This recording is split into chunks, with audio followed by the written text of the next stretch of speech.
ये पहले लेसन का दूसरा सेक्शन है। अब हम देखेंगे ग्रामर पार्ट को। साउंड्स का हो गया, उम्मीद है आपने सही प्रैक्टिस की होगी। अब आते हैं ग्रामर की साइड पे। बेसिक ग्रामर से शुरू होगा। ये लेसन 20 तक आप एडवांस ग्रामर तक सीखेंगे कि आप हैरान हो जाएंगे।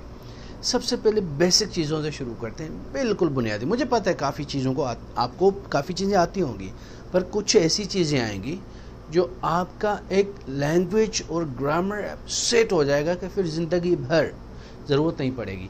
यही कोर्स आप भी करें, अपने भाइयों को भी करवाएं, बहनों को भी करवाएं, अपने बच्चों को भी करवा दें, क्योंकि ये लाइफ टाइम एक्सेस है आपका कोर्स का।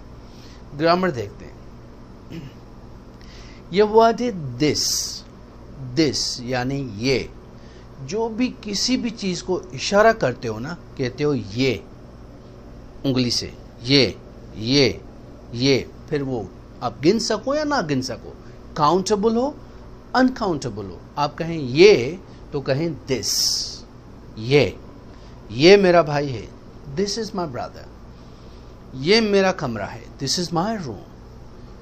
ये मेरा पॉइंटर है, दिस इज माई पॉइंटर। तो दिस कोई भी चीज करीब हो, एक हो, फिर वो आप गिन सको या ना गिन सको, वन हो या अनकाउंटेबल हो, पर एक हो, तो आप कहेंगे दिस यानी ये।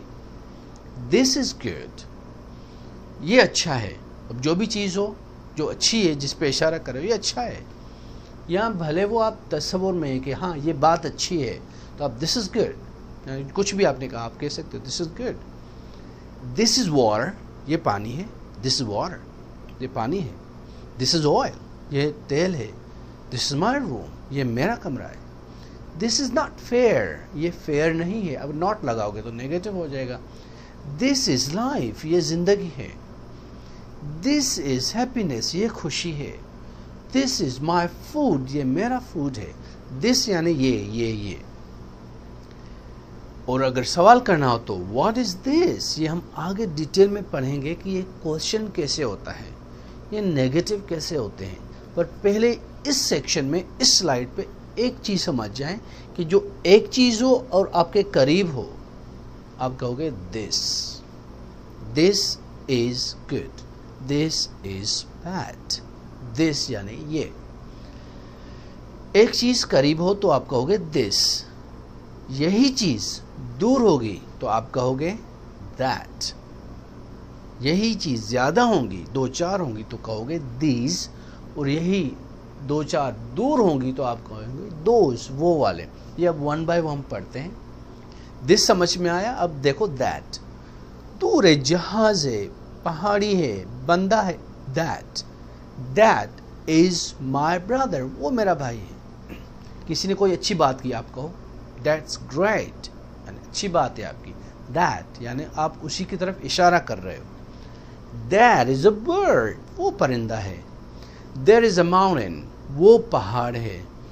दैट्स माई हाउस, वो मेरा घर है, वो मेरी गाड़ी है। दैट्स माई कार, दूर हो एक हो, दैट। करीब हो एक हो, दिस। एक चीज के लिए सिंगुलर हो, गिन सको या ना गिन सको, आप कहोगे दिस करीब, दैट दूर। लुक एट दैट, वो देख, that's good, that's not fair. ये बात जो आपने की तो आप इशारा कर रहे हो उसकी तरफ, सही नहीं की, अच्छी बात नहीं है। That's not fair, that's great, that's good. अब दैट उस सेंस में भी लगा सकते हो या इशारा करो, वो बंदा देख रहे हो, look at that man, that. तो आप दैट यूज करते हो दूर के लिए एक चीज। दीज यूज होता है या दोज यूज होता है जो ज्यादा हो। दीज हो, कुछ चीजें हो जो करीब हो आपके। दीज आर माई बुक्स, ये मेरी बुक्स हैं, और दीज के साथ आर लगेगा।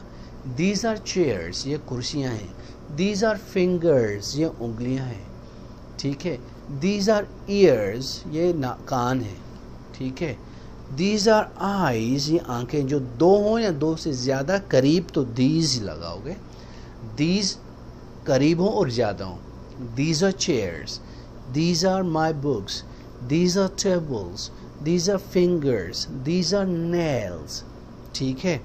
these are nostrils, these are eyes, these are ears, these are teeth. तो जो ज़्यादा हो these, यही चीज़ दूर होगी तो आप कहेंगे those, वो परिंदे हैं, those are birds, those are mountains, वो पहाड़ी हैं, those are houses, वो घर हैं, those are trees, वो दरख्त हैं, those are boys, वो लड़के हैं, those are girls, वो लड़कियां हैं, those are windows, वो खिड़कियां हैं, those are doors, वो दरवाजे हैं, those are bicycles, those are bikes, those are trikes, जो ट्राइसिकल बच्चों की होती हैं. तो those जो चीज़ें ज़्यादा दूर हों तो those लगाओगे, these जो ज़्यादा करीब हैं तो these लगाएंगे. पर दूसरे जुमले में आप those these नहीं कहोगे. मिसाल के तौर पे those are birds, they are small. तो दूसरे सेंटेंस में आप they लगाओगे. those बार बार नहीं कहोगे. these बार बार नहीं कहोगे. पहले जुमले में these कहें या those कहें. सेकंड सेंटेंस में आप कहोगे they are beautiful. these are chairs, they are wooden है, लकड़ी की हैं. these are chairs, they are white, बड़ी हैं, कुशादी हैं. these are chairs, they are expensive. दूसरे जुमले में they लगाओगे, पहले में these. वैसे ही those are birds, वो परिंदे हैं, they are flying. Bar bar those नहीं कहोगे, दूसरी बार they कहोगे. ये ज़हन में रख लें कि एक चीज़ this, एक चीज़ दूर that, दो या दो से ज़्यादा करीब these, दो या दो से ज़्यादा दूर those. इनको कहते हैं डेमोन्स्ट्रेटिव प्रोनाउंस या डेमोन्स्ट्रेटिव एडजेक्टिव्स. ये इशारे के लिए हम यूज़ करते हैं. जब किसी की चीज़ की तरफ इशारा करेंगे तो हम यूज़ करेंगे. एक होगी तो this करीब, एक होगी दूर तो that, ज़्यादा करीब होंगी तो these, ज़्यादा दूर होंगी तो those. ये चार याद कर लें. और क्या करें, अब जो एक्सरसाइज आएगी इसके बाद, वीडियो देखने के बाद, उसमें आप देखें कि यहाँ this लगाना है, that लगाना है, these लगाना है या those लगाना है. पक्का हो जाए ना, फिर आगे बढ़िएगा. ऐसे नहीं कि बस देखते जाओ. तो this एक करीब, that एक दूर, these ज़्यादा करीब, those ज़्यादा दूर. ये तो समझ में आ गया. this, that, these. अब एक के लिए हम लगाते हैं a और an. अब ये देखेंगे कि a कब लगना है, n कब लगना है. एक चीज़ हो और गिन सको तो लगाओगे a. जो भी चीज़ हो, एक हो और आप गिन सकते हो तो अ ज़रूर लगाओ. इंग्लिश में, उर्दू में नहीं आता. ये किताब है, ये किताब है, तो उर्दू के हिसाब से ये दिस किताब है, दिस इज़ बुक. उर्दू के हिसाब से तो ये तीन है, पर इंग्लिश में अगर बुक एक है तो अ ज़रूर लगाएं, नहीं तो वो जुमला गलत हो जाएगा, क्योंकि इंग्लिश की ग्रामर डिफरेंट है. तो आप कहोगे this is a book, this is a book, this is a man, this is a room. एक चीज़ हो ना तो अ भूल जाओगे तो जुमला गलत ही हो जाएगा, मत भूलें. A cat, a man, a dog, a room. अगर यही चीज़ मैन, कैट किसी वॉल से शुरू हो रही है, हुरूफ इल्ला, वॉल AEIOU इनसे शुरू हो रही है, तो अ की जगह एन लगा दें बस. अगर यहाँ वॉल है और साउंड भी अलिफ का है तो एन लगा दें.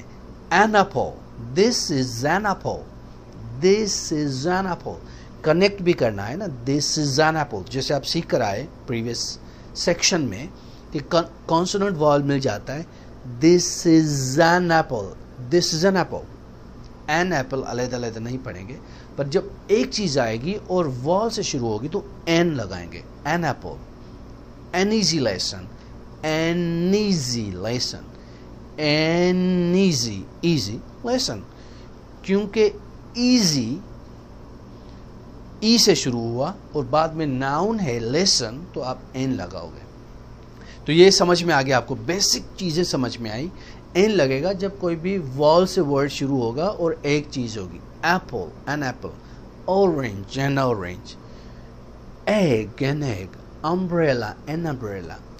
ऑनेस्ट मैन, एच से शुरू हो रहा है पर साउंड अलिफ का है तो an honest, an honest man.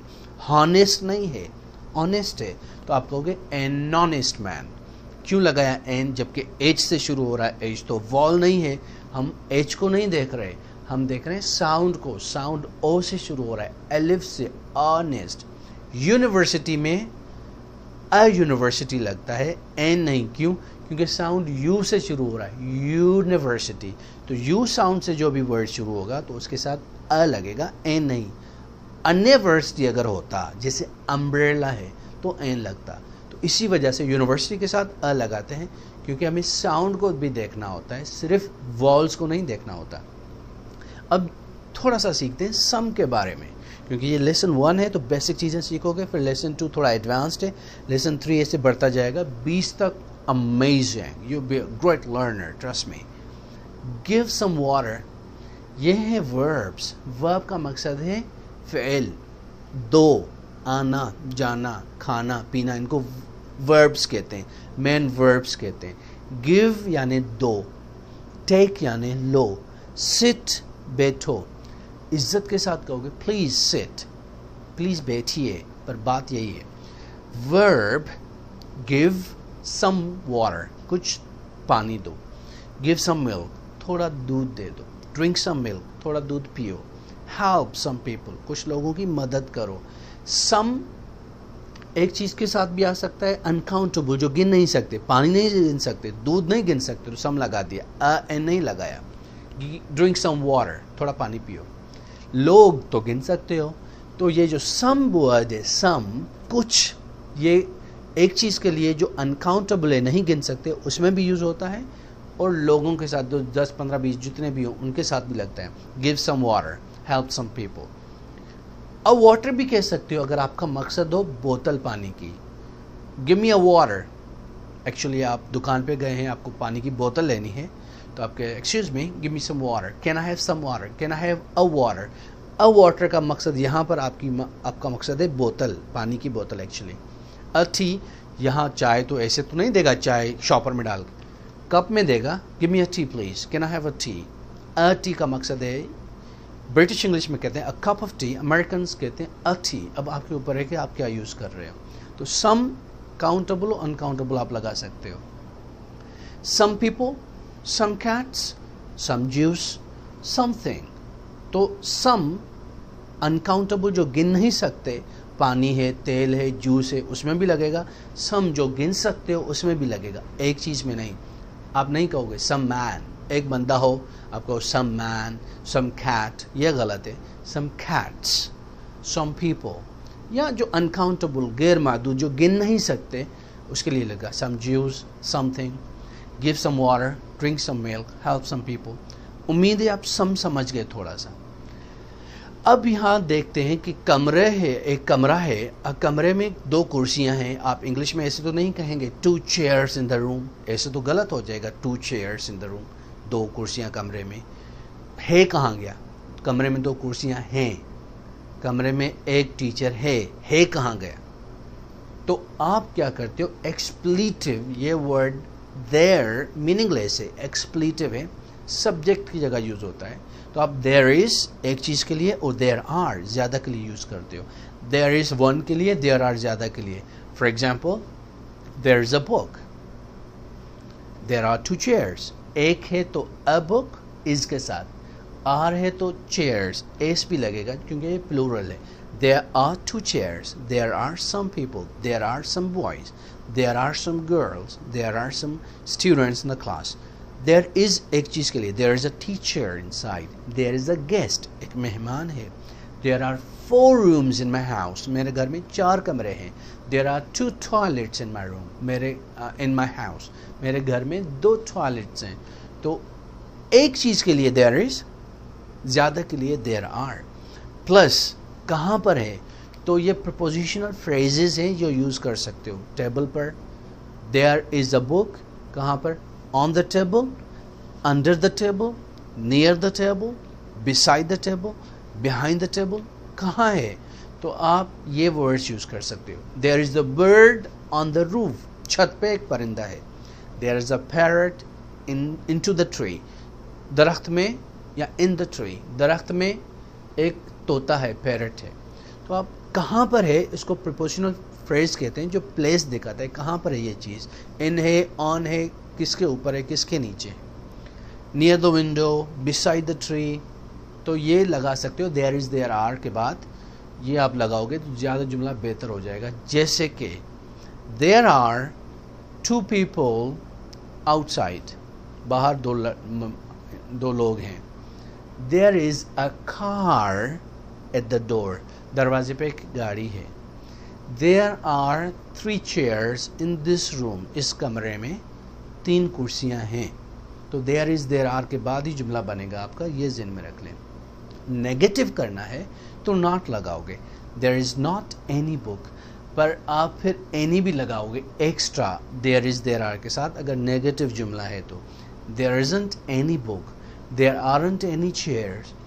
Is not को इज़ंट पढ़ते हैं स्पोकन इंग्लिश में, आर नॉट को आर्ट पढ़ते हैं स्पोकन। जब स्पोकन इंग्लिश हो तो इज़ नॉट ना कहें, आप कहें isn't, there isn't any book, there isn't, isn't, isn't, isn't, there isn't any book, there isn't a boy, there isn't any man inside, there isn't, there aren't any students inside, there aren't any girls inside, there aren't any chairs in the room, there aren't any potatoes, there aren't any apples in the fridge, there aren't anything inside, यानी कुछ भी नहीं है। जब आपको चीज़ कहनी हो ना, there isn't anything inside the room, कमरे में कुछ भी नहीं है, तो आर लगाओगे प्लूरल के लिए, इज लगाओगे सिंगुलर के लिए, ये ज़हन में रख लें।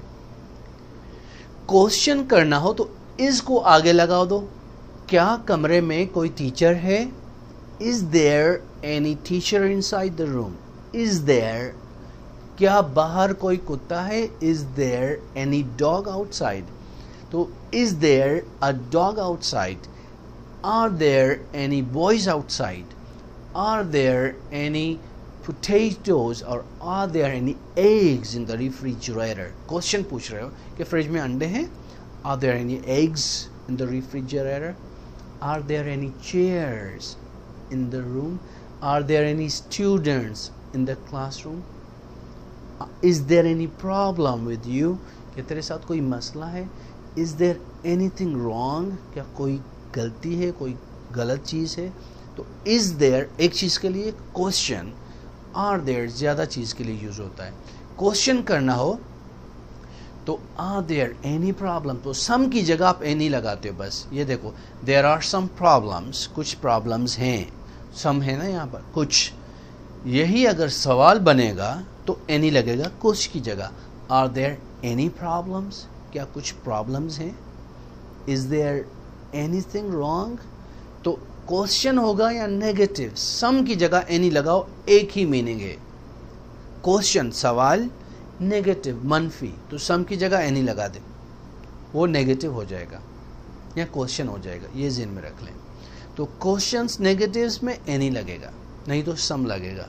Are there any problems, there aren't any problems, अब एनी की जगह नो भी लगा सकते हो, there are no issues, there are no problems. तो आरंट एनी की जगह सिर्फ नो लगा दो, फिर भी एक ही बात है। For example there are no issues, there are no students, there are no boys, there are no chairs, there are no eggs. Aren't any की जगह आप नो भी लगा सकते हो। इज एम आर, ये बहुत सिंपल सी चीज़ें होती हैं, बेसिक में आपको आनी चाहिए। इज लगता है एक चीज़ के लिए, ही शी इट और एक नाम हो अली, तो उनके साथ इज़ लगेगा। ही is a student, she is a teacher, it's difficult, Ali is a nice boy. Is एक चीज़ के लिए, यानी उर्दू में होता है, अली अच्छा लड़का है, Ali is a good boy. She is a good girl, वो अच्छी लड़की है। इट्स डिफ़िकल्ट, ये मुश्किल है। इट्स ईजी, ये आसान है। तो इज़ एक चीज़ के लिए, ही के साथ, ही यानी वो लड़का, शी के साथ वो लड़की के लिए यूज़ होगा। इट कोई भी बेजान चीज़ हो, छोटी चीज़ हो, कोई जानवर हो तो इट लगता है। कोई कुत्ता है, बिल्ला है, इट्स लगेगा। इट इज़ अ कैट, तो एक के साथ। और जहाँ कोई नाम हो, लड़की हो या लड़का, तो इज़ लगेगा। जैसे ये, he is a student, she is a teacher. No a with uncountable nouns, अगर जो चीज़ अनकाउंटेबल है उसके साथ अ नहीं लगता। एयर, वाटर, ऑयल, ये गिन नहीं सकते हो, अ नहीं लगाओगे, आप लगाओगे air is cool, water is pure, oil is dangerous. देखो इनके साथ अ एन ऑयल नहीं लगा, अ वाटर नहीं लगा, ये अनकाउंटेबल हैं, आप गिन नहीं सकते, तो इनके साथ अ नहीं लगाओ, ये ज़हन में रख लें। तो अब ये देखें, आई एम ए स्टूडेंट, मैं एक स्टूडेंट हूँ, यहाँ तो अ लगा क्योंकि स्टूडेंट तो गिन सकते हैं ना, एक लड़का एक शागिर्द। इट इज़ वाटर, ये पानी है, पानी आप नहीं गिन सकते, पानी तो पानी होता है, तो आपने अ नहीं लगाया, सम लगा सकते हो, आपकी मर्जी है, वरना it's water, I am student, it's water, it's a water नहीं लगाएंगे, ये ज़हन में रख लिया। तो यू वी दे के साथ लगता है आर, जैसे हम सारे स्टूडेंट्स हैं और इनके साथ अ नहीं लगता। We are students, we are students, they are students, you are students, तो आर लगेगा जो ज़्यादा हो और उनके साथ अ नहीं लगेगा। No a when are is used. You are friends, a friend नहीं, क्योंकि आप ज़्यादा हैं, अ लगेगा एक चीज़ के साथ, जो ज़्यादा चीज़ें होंगी उनके साथ अ नहीं लगेगा इंग्लिश में। तो you are friends, you are students, you are my brothers, you are my sisters, are plural के साथ लगेगा। ये देखें, थोड़ा सिंगुलर प्लूरल देख लेते हैं कि सिंगुलर यानी एक चीज़, प्लूरल यानी ज़्यादा चीज़ें। बॉय एक लड़का, बॉयज़ ज़्यादा लड़के। कैट एक बिल्ली, कैट्स ज़्यादा बिल्लियाँ। जो वर्ड्स च, श, स, एक्स और ओ के साथ खत्म होते हैं, अक्सर उनके बाद ईएस लगता है, जैसे मैच, मैचिज, उनका साउंड भी इज हो जाता है, मैचिज, मैथ्स नहीं। ब्रशेज, ब्रश नहीं। Benches, pushes, classes, foxes, mangoes. तो जो वर्ड्स इन चारों पांचों पे ख़त्म होंगे उनके बाद ईएस लगेगा, फिर प्लूरल बनेगा, फिर जमा होता है उसका, ठीक है। बॉय का तो बॉयज़ हुआ, मैच का मैचिज हुआ, ईएस एक्स्ट्रा लगी, क्यों? क्योंकि च के साथ लफ्ज़ ख़त्म हो रहा है। यह रूल ज़रा याद कीजिएगा, आगे काम आना है आपने, ये ज़हन में रख लें। ये जो शॉर्ट फॉर्म्स होते हैं ये स्पोकन इंग्लिश के होते हैं। जब भी हम इंग्लिश बोलते हैं तो हम शॉर्ट फॉर्म्स में बोलते हैं, और जब भी इंग्लिश हम लिखते हैं तो हम फुल फॉर्म्स में लिखते हैं। ये रिटन इंग्लिश है, ये स्पोकन इंग्लिश है। For example, I am, we are, you are, he is, she is, it is, they are. ये रिटन इंग्लिश है। जब आप लिखेंगे तो ऐसे लिखेंगे, और जब आप बोलेंगे तो आप ऐसे बोलेंगे, I am, not I am. I am fine, we are friends, not we are, but we're friends. You friends, you are actually, your friends are connect हो जाता है, short हो जाता है थोड़ा सा। You friends, you're great. He's my brother. He's, not he is, but he's.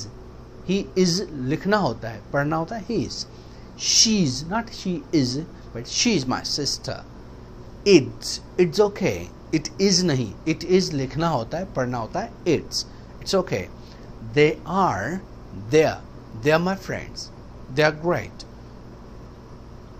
They are guests, वो हमारे मेहमान हैं, वो हमारे दोस्त हैं। स्पोकन हमेशा शॉर्ट, और जो लिखने वाला होता है हमेशा लॉन्ग। और ये आपने देख लिया पहले ही, च, श, स, एक्स, ओ, इन्हीं के बाद जब भी प्लूरल बनाना है तो ईएस लगाना है, सिर्फ एस नहीं लगेगा। ये था थोड़ा सा ग्रामर का हिस्सा जो आपने समझ लिया।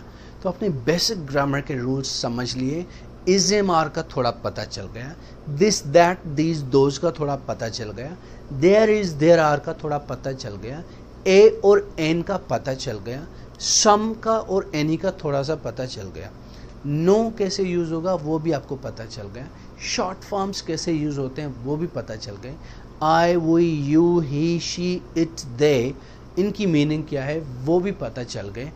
तो बेसिक ग्रामर आपकी परफेक्ट हो गई। अभी कम से कम आपको ये पता है कि दिस क्या है, that, these, those, is, am, are, there is, there are, any, some कहाँ होगा, ए कहाँ लगना है, एन कहाँ लगना है, काउंटेबल क्या होता है, अनकाउंटेबल क्या, जो गिन सकते हैं, जो नहीं गिन सकते, किसके साथ अ लगेगा, किसके साथ एन लगेगा, किसके साथ कुछ नहीं लगेगा। तो ये बेसिक चीज़ें आपने इस लेसन 1 की ग्रामर में सीख लिए। अब जो सेक्शन 3 है इसी लेसन का, वो है वर्ड्स और कुछ यूसेज। वो हम सेक्शन 3 में इसी लेसन में आगे सेक्शन 3 जो है वो आप पढ़ेंगे।